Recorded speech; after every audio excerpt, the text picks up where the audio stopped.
Mesdames, Messieurs, en cette nouvelle année qui débute, permettez-nous à Brigitte Agostini et moi-même de réitérer nos remerciements et notre admiration pour la façon dont vous accompagnez tous les patients atteints par la Covid, qu'ils soient ou non vaccinés, et qui trouvent auprès de vous aide et professionnalisme pour sauver leur vie.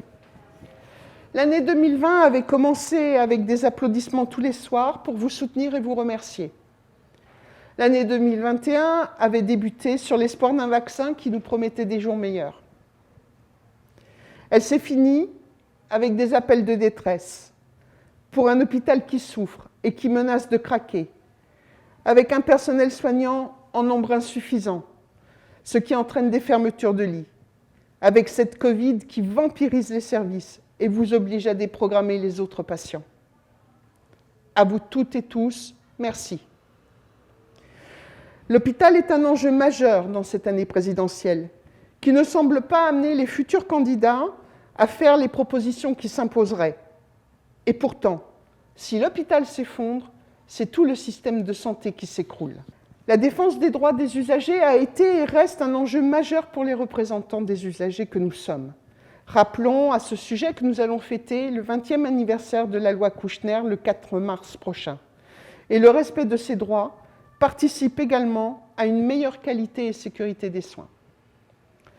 La transformation du système de santé ne pourra se faire sans l'engagement patient, qui implique tous les acteurs de santé et qui passe par la rencontre individuelle, par la capacité de chacun à tenir compte de la parole de l'autre dans un respect mutuel. Il se joue aussi au niveau organisationnel, au plus près de tous les services, pour un meilleur accueil des patients. Pour ce faire, il faut apprendre à partager. Partager le langage, partager les attentes, partager aussi des visions qui peuvent s'opposer, mais qui ne sauraient légitimer le fait de ne pas tenir compte des besoins et des attentes de chacun, que l'on soit professionnel ou usager. C'est un enjeu majeur et cette association professionnelle de santé usagers sera la clé de voûte de l'hôpital de demain et de tout le système de santé.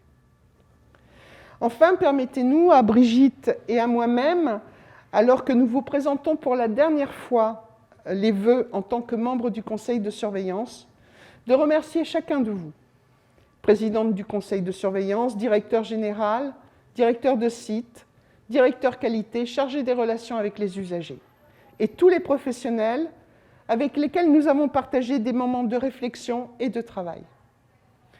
Mais plus que tout encore, merci à tous les représentants des usagers de l'assistance publique de leur confiance. Nous sommes convaincus que demain, de nouvelles énergies d'usagers apporteront de nouvelles perspectives pour l'hôpital public et pour l'assistance publique à laquelle nous sommes et resterons particulièrement attachés. Mesdames, Messieurs, en ce début d'année 2022, recevez de notre part et de celle de tous les représentants des usagers nos vœux les plus sincères.